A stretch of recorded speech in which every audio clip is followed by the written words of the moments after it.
Ken Lovett, New York Post.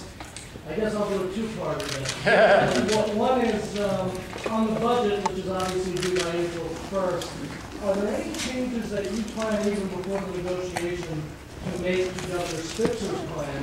And two, along the same lines of Governor Spitzer's campaign promise to limit the money he personally takes to $10,000, are you still going to limit yourself to that amount? Ken, on the first part, this is a budget negotiation. So I don't want the inference to be drawn that if I make any change, that it implies some disagreement with Governor Spitzer, because he was negotiating with the legislature. So at some point, the forecasts and some of the revenue projections and the spending are different among the three different players in this budget process. What I'm saying is that one of the reasons we're negotiating is the understanding that we are all likely to change. But I would not like that to be implied as an inherent disagreement with Governor Spitzer, but perhaps an evolution of a philosophy that we shared when we decided to run together. On the second point, there are issues related to campaign spending that I think need to be addressed.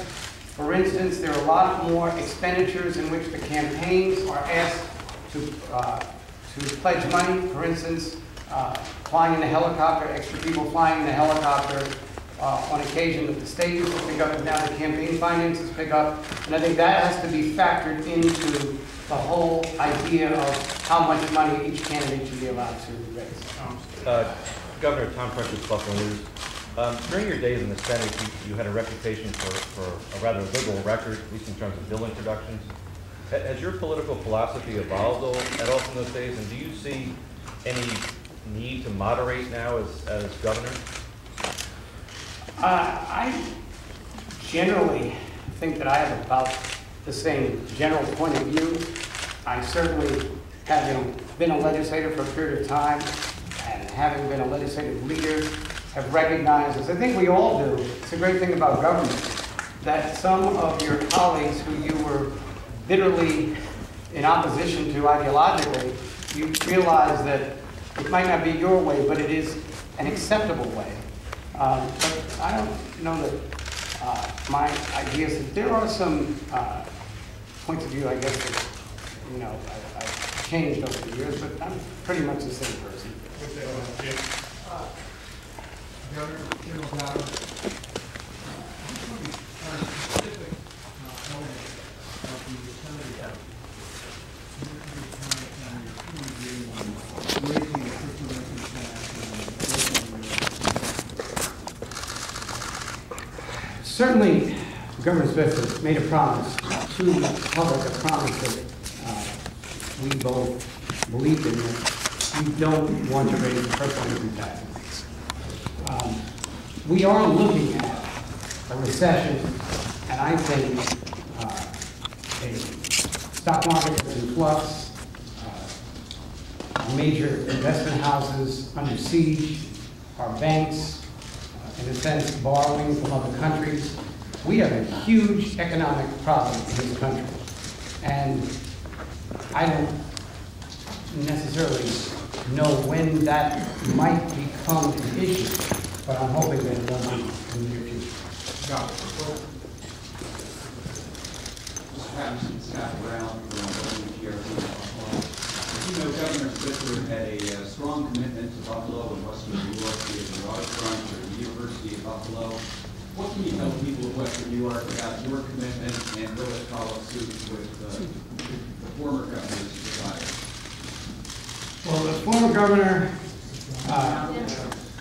who will leave office, the governor will leave office on Monday, probably lived about 30 blocks from me, meaning that we both lived a long way from Buffalo. And I know that when he was a candidate, he was asked many times, how could a New York City resident care about upstate? But I think the $1 billion infusion, actually holding a second message to the residents of New York stated the same for the veteran given in Buffalo on January 16th.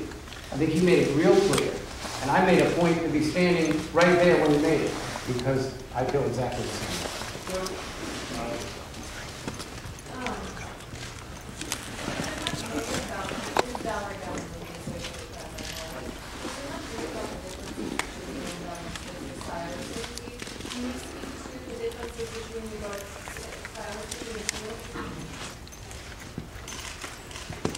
Well, the stylistic difference is just that we're two different human beings. We are individuals. I think we share a lot of the same points of view. And I can't tell you much more than that. We always got along very well. So, you know, different styles can make for a good relationship, and always did between the governor in his first year and his 8 years as the Attorney General, which I thought he performed highly admirably. Governor Evans, Axelbank, and WRP in Rochester, are you committed to the Midtown project, and will you make sure